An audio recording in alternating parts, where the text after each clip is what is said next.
Episode 6, The Environmental Dimension, The World as Your Studio, The 7D Creator, Rising, Creating, Evolving, The World as Your Studio. The Environmental Dimension, the spaces that shape the creator you become, the creator and the world around them. Welcome back to the 7D Creator. I want you to stop for a moment, just a moment, look around you. Right now, wherever you are, whatever space you are in as you listen to this. What do you see? What do you feel? What is the quality of the air, the light, the sound? What does this space ask of you? Does it ask you to expand or does it ask you to contract? Does it open something in you or does it close it? Most people move through their environment without noticing it. They inhabit their spaces the way they wear a familiar piece of clothing. Unconsciously, not really seeing the spaces they are in because they have been in them so many times that the mind stopped registering them. But the 7D Creator notices, because the Creator has discovered something that changes how they relate to every space, every place, every environment they move through. Your environment is not neutral. The spaces you inhabit, your home, your creative workspace, your digital environment, your community, the natural world you do or do not have access to, are not passive containers for your creative life. They are active participants in it. They shape your mood, your energy, your ideas, your output. They either expand your creativity or they contract it. They either nourish your creative spirit or they slowly deplete it.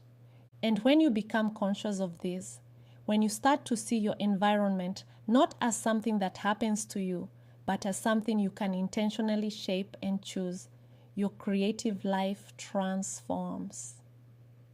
Today, we go into the environmental dimension. The world as your studio. The three environments of the Creator. When I talk about the environmental dimension for a creator, I am talking about three distinct but interconnected environments. The first environment, the physical space, where you create. Your desk, your studio, your garden, your kitchen table, the cafe where you write, the park where you think. The physical environment of your creative work has a profound effect on the quality of that work. Color, light, sound, temperature, order, chaos, all of it communicates something to your nervous system. All of it either supports or undermines your creative state. The creator who designs their physical space with intention, who chooses what surrounds them with care, who creates a space that says to their body and mind, "This is where we create," is giving themselves a gift that pays dividends every single time they sit down to work. The second environment, the digital space. The apps you use, the feeds you scroll, the conversations you participate in online, the content you consume, the communities you belong to digitally. In 2026, for most creators, the digital environment is as influential on their creativity as their physical one, perhaps more. A digital environment full of comparison, negativity, noise, and distraction depletes the creative mind. A digital environment curated for inspiration, learning, genuine connection, and creative stimulation nourishes it. You get to choose.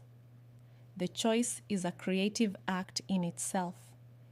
The third environment, the natural world. This is the one most creators overlook, and it is the one that may matter most. The natural world, trees, water, sky, earth, seasons, weather, the extraordinary complexity of living ecosystems has been the primary creative studio of human beings for the entire history of our species. Until about 100 years ago, no creator had ever worked without regular, sustained contact with the natural world. Now, many creators go days, sometimes weeks, sometimes longer, without genuinely being in nature, without the specific quality of light that only exists in the natural world. without the particular silence that is only silence when it is accompanied by birdsong and wind, without the grounding, literal physical grounding, that happens when your feet are on the earth. The 7D creator returns to nature not as a luxury, but as a creative necessity. Because the natural world is the original creative inspiration. Everything that has ever been created by human beings was made by a mind that, at some level, was formed by nature. The story of the creator and the flower that changed everything. I want to tell you a small story, not a dramatic one, a quiet one, because the environmental dimension often works quietly.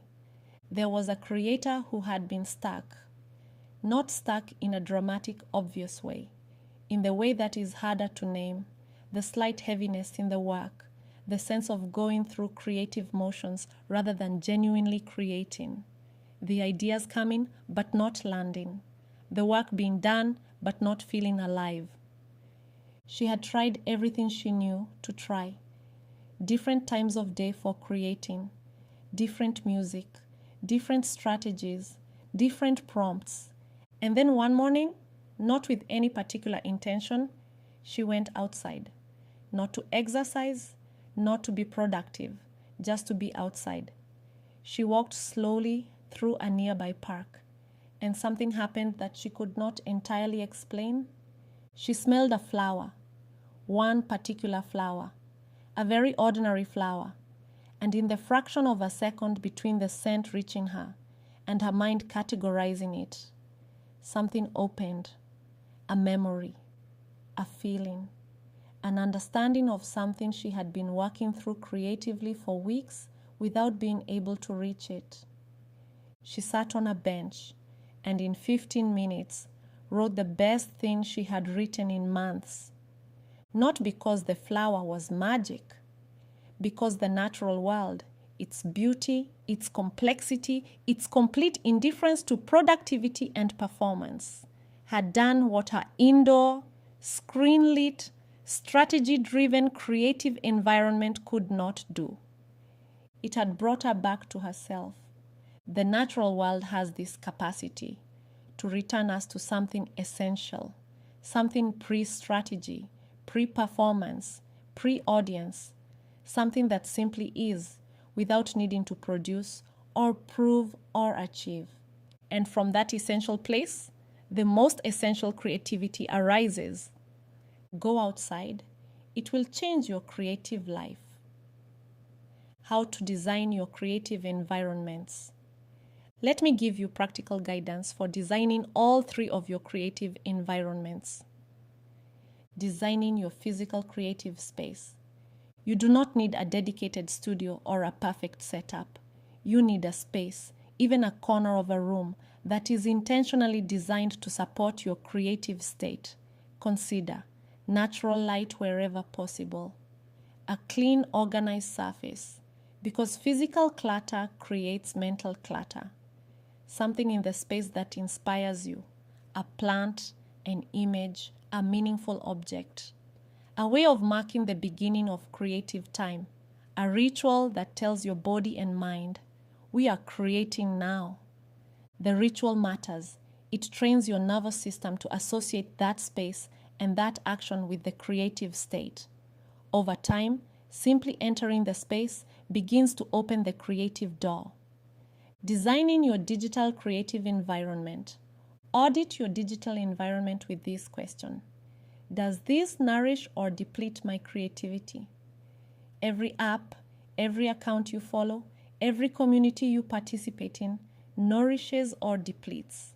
Unfollow ruthlessly.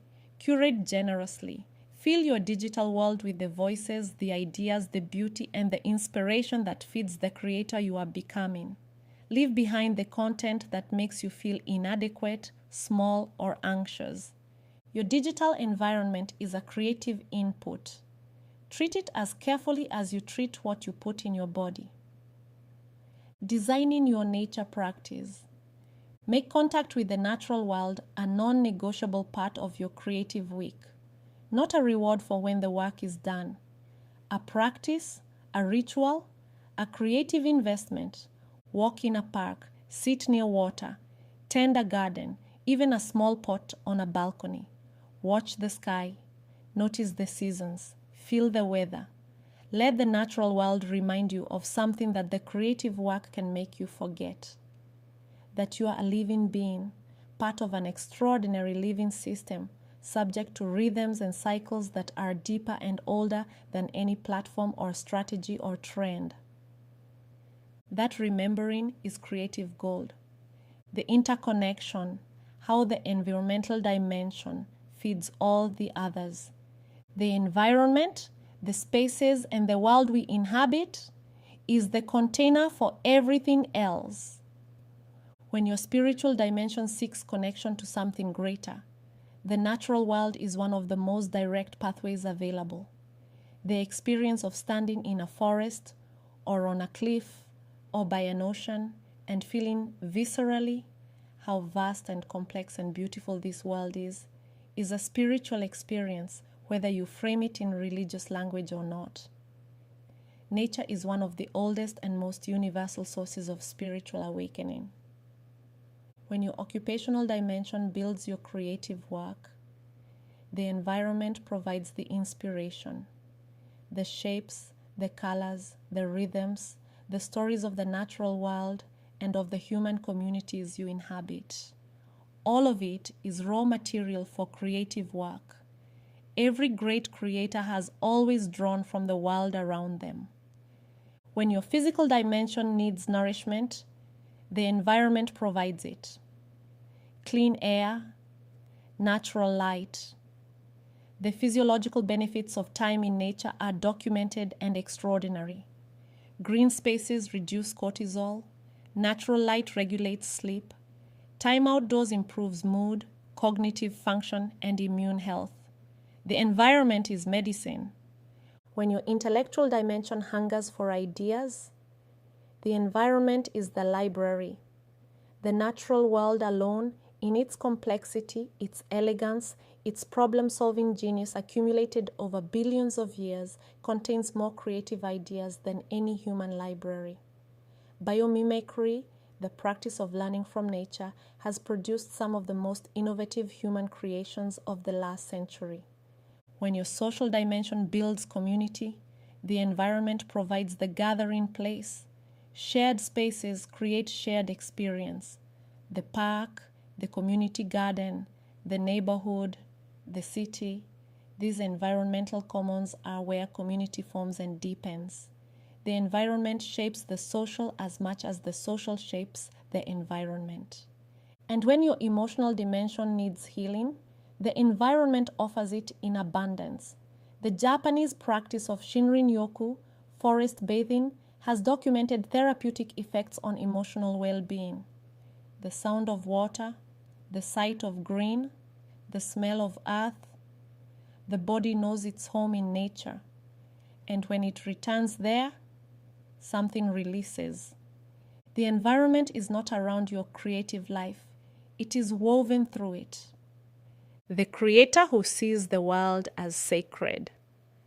I want to invite you into a particular way of seeing the world, not a religious way, though it is not incompatible with religion, a creative way, a conscious way, a way of moving through the world that makes every environment a source of inspiration and every space a creative opportunity. The creator who sees the world as sacred, as something worthy of genuine attention, care, and reverence, is a creator who never runs out of material, because the world itself is inexhaustible. Every street has a story, every face has a history, every natural scene contains a lesson, every space holds the echo of the lives that have been lived in it. And the creator who sees the world this way, who walks slowly enough to see the flower, who pauses to feel the texture of bark or the weight of rain or the quality of late afternoon light, is drawing from the deepest possible creative well. This is what it means to be environmentally awake as a creator, not just caring about the planet, though that too, being present to the extraordinary richness of the world you live in, allowing it to inform your work, letting it speak to you and through you. The world has been creating for billions of years before you arrived, and it has been saving its most beautiful, most complex, most astonishing work for you to be inspired by. Go outside, look up, look closely. The next creation is waiting in the world around you. Your environment shapes you, and you shape your environment. This is a creative relationship, one that the 7D creator tends with the same care and intentionality that they bring to every other dimension of their life.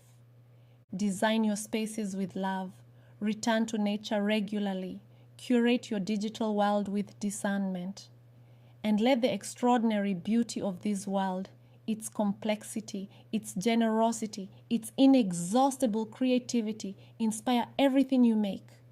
In our final episode, episode 7, we go into the deepest dimension of all, the emotional dimension, the place where your truest creative voice lives, the place where healing and creation meet. I have saved the most intimate for last. Come with an open heart. With love, Gladys. Thank you for spending this moment with me today. If this conversation moved you, share it. Not because I need the numbers, but because somewhere in your world there is a person who needs to hear exactly what you just heard. Be the reason they find it. And come find me at Smart Investor Leader, where we continue this journey together. Every dimension, every day, every version of you that is still becoming. See you there at www.smartinvestorleader.com.